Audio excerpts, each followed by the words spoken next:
While it's true that the Legend of Zelda series is known for its amazing and epic quests, sometimes it's the smaller side quests that really stick with us Zelda fans. However, that does include the good and the bad. Sometimes there are side quests in Zelda games that are very tedious, sometimes extremely long, and once you get that final reward at the end of the quest, it's not exactly what you've been hoping for, and sometimes it doesn't really feel worth it. Almost as if it makes you feel like a fool. And in the spirit of April Fools, I want to put together a video of what I believe are the top 5 Zelda quests that go nowhere. What's up guys, it's HMK once again with another Zelda video. I'm basing this list off quests that the work doesn't really justify the end reward in terms of a physical item or an upgrade. And while for some, the gameplay could be enjoyable leading up to this reward, but at these times, the final destination could really have me scratching my head. With that being said, be sure to like the video and subscribe for more Zelda content that I post every week, and let me know in the comment section of a side quest you felt that went nowhere. Let's see if we match up. Let's start with number 5. Starting out at number 5 is the Charlo side quest. Well, don't worry, you know who this guy is. He's the beggar from Twilight Princess. You know, the guy who's on the road and he asks you to donate rupees for the sake of peace in Hyrule. And then once you donate 1,000 rupees, all you get is a heart piece. And I feel that is definitely not 1,000 rupees. You're basically buying a heart piece. And once the heart piece descends upon you, he's all like, see, now you have love descending upon you from the heavens. That kind of sounds like buying your way into heaven.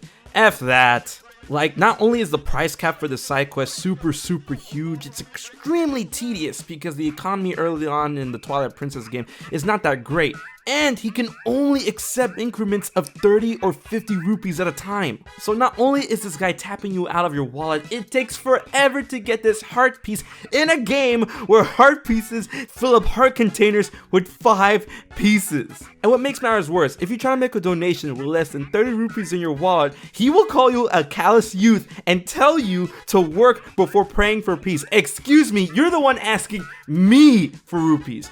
Jeez, I can only imagine completionists not liking this character one bit. Sure, the quest itself only requires you to donate rupees, but it's you getting the rupees and then giving it to him in an extremely slow process for just 1 piece of heart. And that's why the beggar quest from Twilight Princess gets number 5. And now we come to number 4, which is the quest of the Tingle statues from the Wind Waker. I really don't like Tingle as a character, so searching for 5 golden statues in his likeness already rubs me the wrong way. And let's not forget that in the original Wind Waker, you needed the Tingle Tuner in order to find these things. And you have to use a Tingle Bomb in order to reveal the statue chests, which cost 10 rupees a pop. And then what do you get after finding all the statues? You get 50 rupees per statue and 500 if all of them are found. Yeah, not worth it. Nope, that's a big no from me. You have to go through so many loops to find these statues, and then you get money, which at the end of the day isn't even enough to decipher all the Triforce charts because Tingle charges around 400 rupees a pop. Oh sure, they give you hints for a renewable source of 100 rupees though, but still, not enough. Sure, they made it easier in the Wind Waker HD, but I will never forget the horrors of the original. Nope, never again.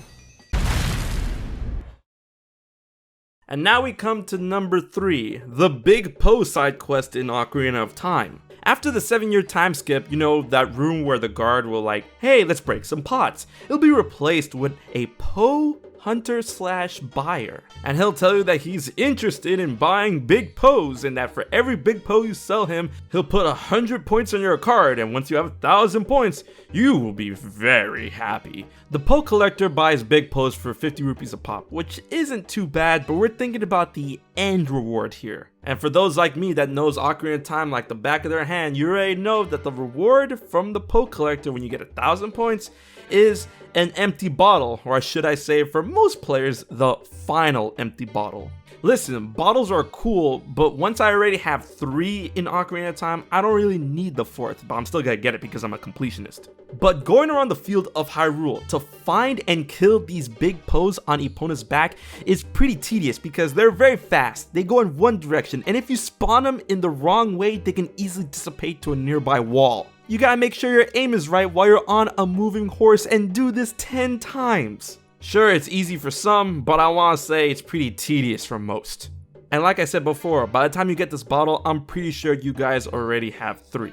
Because I mean, the first 3 bottles are extremely easy to get. The Cuckoo Lady side quest, Talon's Kuko game, and finding Rutu's letter. All 3 of those bottles you can find as a kid before the time skip. And you know, I was really considering putting the final Skulltula House reward here, but hey, infinite rupees is always good. So this is the one that takes the cake, number 3. Here at number 2, I know this is a very beloved side quest, but hear me out, think about it. It's the Couple Mask side quest from Majora's Mask, reuniting Anju and Kaife across the 3 days of Termina. It's a very deep and extremely well-known side quest among the Zelda community, which is actually very fun to do and it's incredibly satisfying.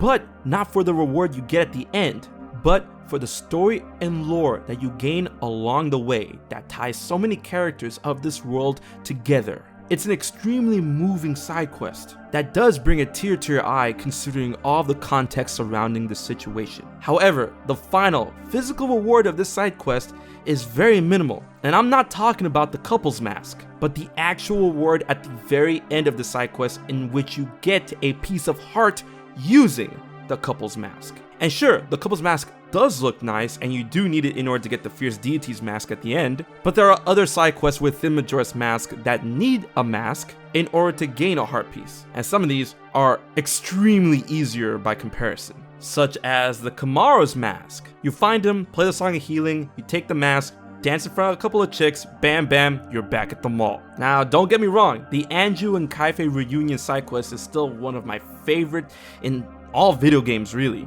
But it's just that the reward at the very end isn't up to snuff. Maybe the true reward are the experiences that we got along the way. However, at the very end, it kind of went nowhere. Guys, were you really surprised? Really?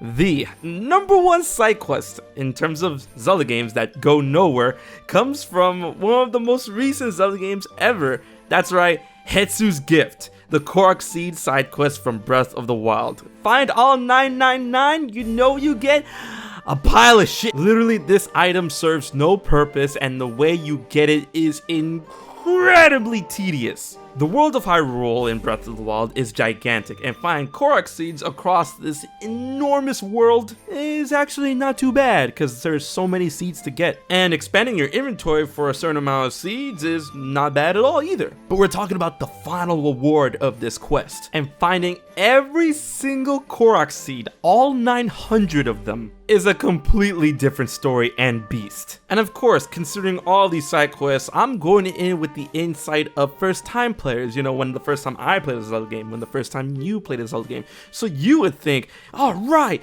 finding all 900 seeds, it took me a while, but I finally did it. What am I gonna get? Is it gonna be some awesome reward? A new weapon? A new item? Maybe some clothes, armor, that would be cool. And then you get it, and it's a pile of Honestly, I don't think I've ever felt so disrespected in a video game ever. There are times for gags, there are times for fools, but this one is definitely not it. And you know the funniest thing, it could have been anything else. It could have been like a picture, it could have been like a bigger seed, it could have been like a sapling or some leaves from the Great Deku Tree. It could have been something, anything else, but it had to be that. And there you have it, my number 1, and I'm pretty sure everyone's number 1, Zelda side quest that literally goes nowhere. I hope you had a good time and I hope you enjoyed this video. What'd you think about these side quests that I think go nowhere? Leave what you think in the comment section below, and if I missed a certain side quest, leave it there so we can laugh and cry together. We were all fools at one point.